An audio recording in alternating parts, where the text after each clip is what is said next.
。完成です。はじめまして。はじめまして。おめでとう。生まれたね。僕は生まれたの？うん。今生まれたんだよ。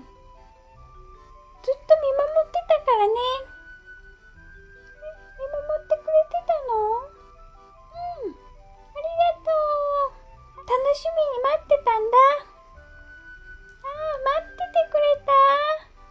うん。仲良くしようね。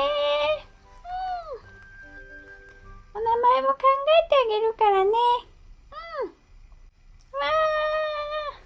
ー、おめでとう。よかった。